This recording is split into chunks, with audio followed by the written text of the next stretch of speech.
order. Plus, member-only rewards and surprises along the way. It's easy. It's convenient. It's the Zaxby's app. Download it today.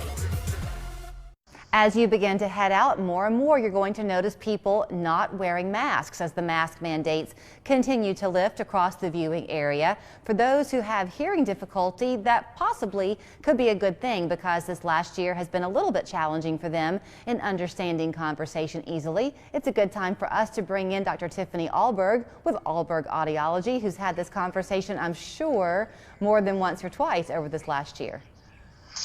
Yes. So people have either been very opposed to wearing masks, or they feel more comfortable when people are wearing masks. But one of the things that I have found is during the mask period, it's really difficult to communicate with other people. Either you miss some of the visual clues that we didn't realize we were so reliant on, or you miss people's emotional expressions.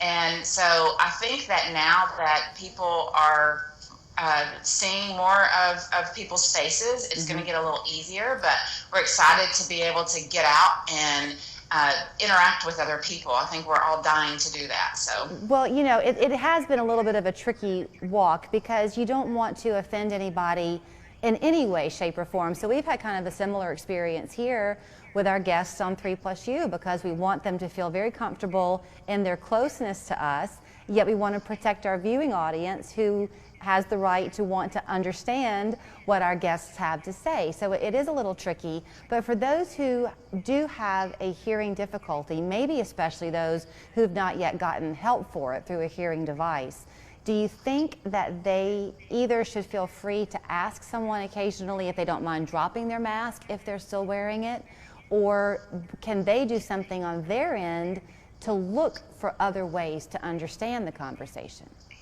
it is so hard. I know there have been 3 separate occasions in the last probably 6 months where I have been in a store with a plexiglass in between me and the associate, both of us wearing masks, and the person that was checking me out said something, and they were looking for a response from me, and I had no idea what they said. Mm-hmm. I asked both, like, there were 2 different times where I asked more than 3 times, like, I'm sorry, I can't hear you. And I wish I had asked them to take their mask down because I had no idea what they were saying. And it made me more aware of what people go through when they have a severe hearing loss. Mm-hmm. That emotional, like, I was so embarrassed. Like, I have no idea what you're saying. And, you know, that's because of the mask. That's because of the plexiglass. That's maybe because someone isn't speaking clearly. But it is really embarrassing to ask someone over and over and over to repeat. So I don't think that there's any harm in asking people to repeat or saying, can you please take your mask down so I can't understand what you're saying. So do you think, Tiffany, that has this possibly been a year where some people have made an assumption that their hearing difficulty was associated with the masks and not gotten their hearing tested, when in fact they would have a diagnosis if they had just come in to see you? I don't. I think it's the opposite. I think people have been, because we've seen more and more people come in the last year than we have, you know, with the awareness of a hearing loss. I think in the past, people would say, I'm sorry, I didn't understand you. Can you repeat? It took one time. They were very, very diligent about looking at someone's mouth and lips and emotional expressions. And that one word that they missed, they were able to fill in the blanks with visual clues, and they didn't have to ask again to repeat. Whereas now with the mask, or before with the mask, they weren't able to fill in those blanks. And so again, it was, can you repeat again? Can you repeat again? Mm-hmm. So I think that has made more people aware of the fact that they have a hearing loss and need to do something about it. So let's talk a little bit about what happens once you've gotten that diagnosis, because I'm guessing that a lot of people will avoid coming in to have it looked at because they don't want to look old by wearing a hearing device. A quick aside, just in the last week or so, I've had 2 or 3 guests who I've known for a long time, and I found out that now they're wearing hearing devices, and you would have never known it if they had not told me. Always, always, when people come in, they all, 100% of the time, they always say this was so much easier than I thought it was going to be. This made so much more of an impact than I thought it was going to be. I just had a man this week, he made me cry, but he said, this is one of the best things I've ever done.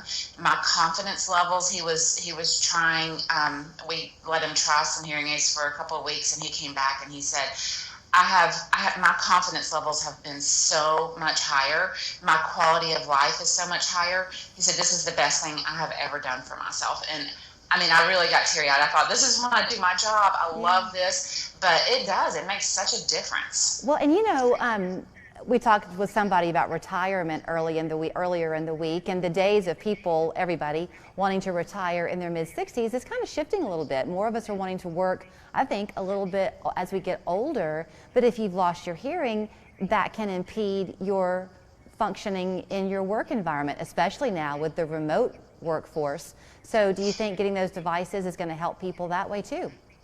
Oh, definitely. The people that I see it make the most impact with are the people in the workforce, because I had another man who, when he got hearing aids, this has been about a year ago, he said, I would have retired earlier if I hadn't gotten these, because I was so embarrassed of asking people to repeat themselves. And he said, so just by getting these hearing aids, I worked, about 4 years longer than I would have otherwise. Yeah, and that helps him financially as well as self-esteem wise. Absolutely, yes. So how do people get an appointment with you, Tiffany? Can they just call you, or do they have to have a referral from another physician? Most insurances do not require a referral. Medicare does, so we help you with that if you call the office. But you can just simply call our office at 423-641-0956, and we will set up that appointment and tell you what you need to do. Okay. Anything, last words as we head into the soon-to-be summer? Any words of caution? Words of caution always in the summer months. People are around a lot of more noise, lawnmowers, leaf blowers, fireworks, so music festivals. So wear your hearing protection, and May starts Better Speech and Hearing Month. So just a little hearing awareness as we enter those summer months. Protect what you have. All right. It's always great to see you. Thank you for your smile. Thank you, Julie. Dr. Tiffany Ahlberg at Ahlberg Audiology up in Cleveland. There's her phone number and website on your screen. She makes everybody feel at ease and in confident hands. We're back after this. I get up every day and go to work. Every week, the feds took money out of my paycheck in case I couldn't go to work. I've been